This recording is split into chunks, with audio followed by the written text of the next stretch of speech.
Entangled Ecologies, interactive documentary between living archive, responsible witnessing, and relational co-creation. Currently, we are facing various global crises: geopolitical, economic, social, environmental. That life is a complex, sometimes challenging, messy matter is no novelty. What is new, however, is that we are more and more realizing that these crises are not chasing one the other, as one might think. Rather, they are intermingled.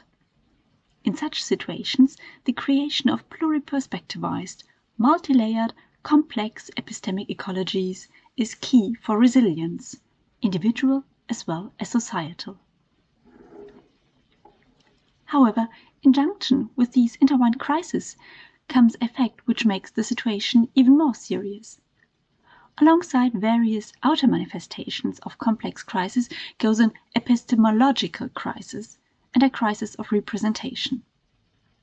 Though I am far from presenting one solution, I would nonetheless tempt to envision some possible venues out of, or rather right through, this double crisis: the complex entanglements of current crisis as well as the crisis of representation and epistemic media.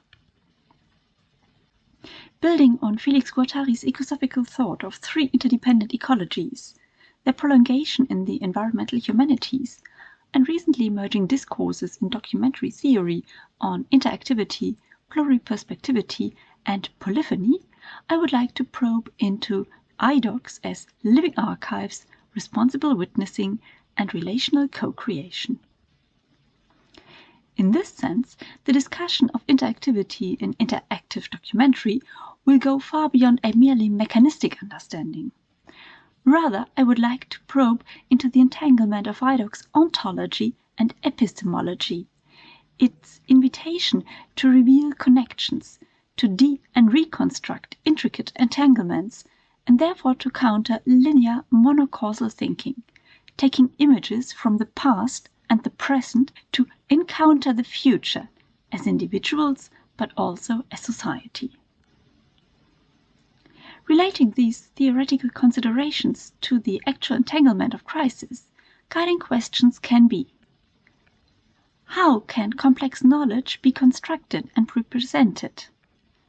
How can one communally raise awareness and awaken a desire for a more sustainable world? And how can one encourage multilog to effectively and cognitively embrace complexity and to instigate transformation?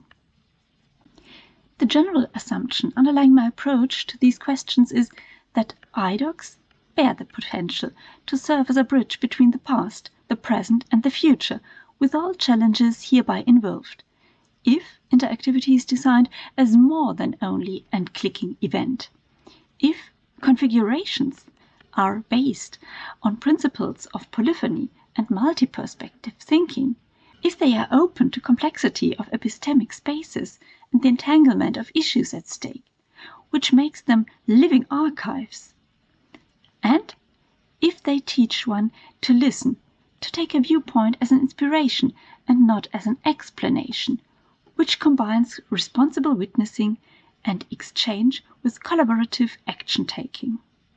However, as time is scarce, let me jump right into the topic and fuel our think tank with some impulses taken from Guattari's ecosophy.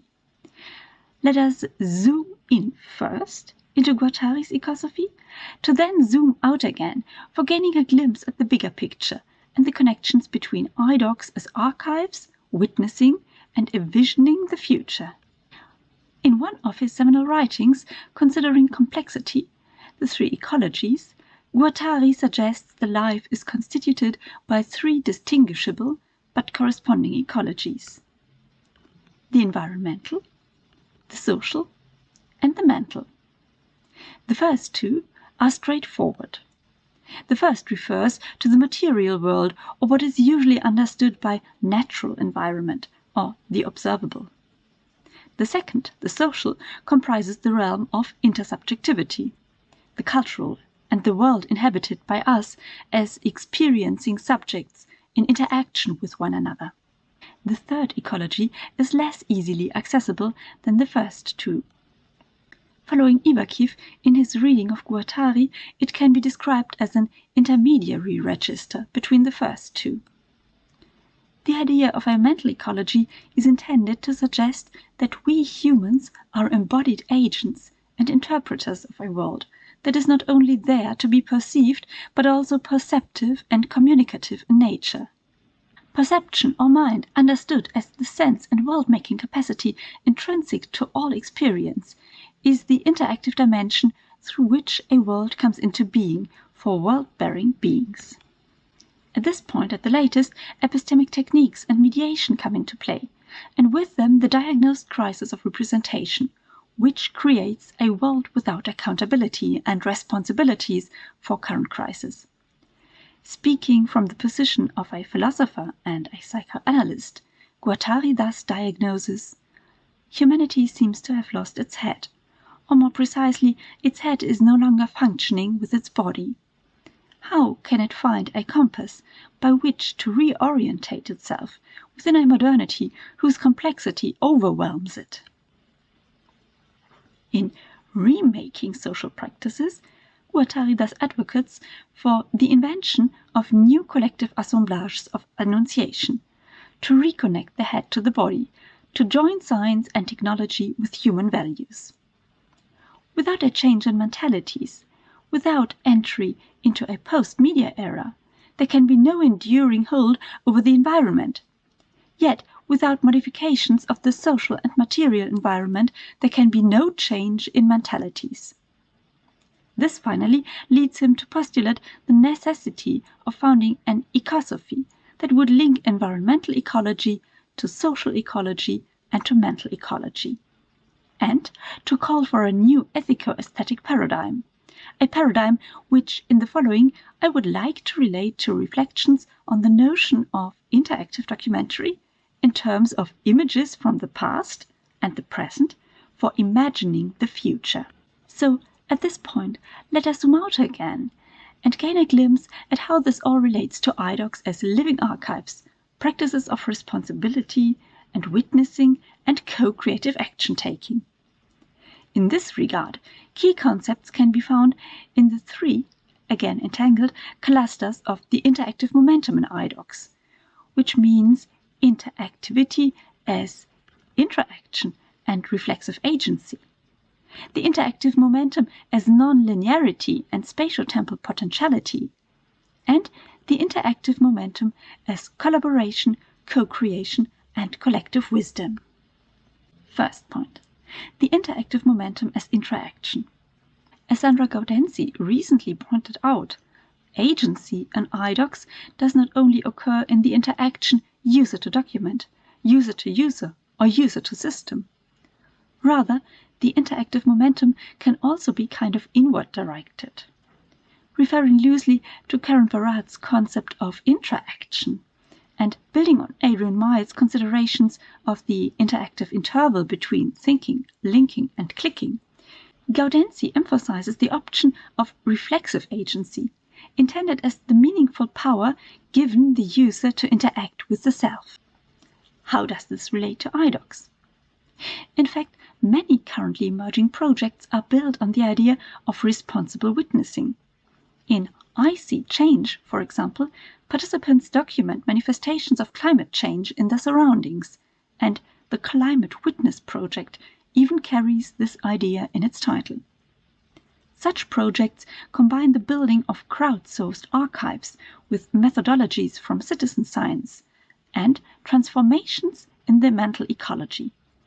The attentive observation of transformation in the outer world, Guattari's environmental ecology, and the mindful tuning in on what this triggers in one's inner world, interactive transformation of the mental ecology, are hereby interwoven.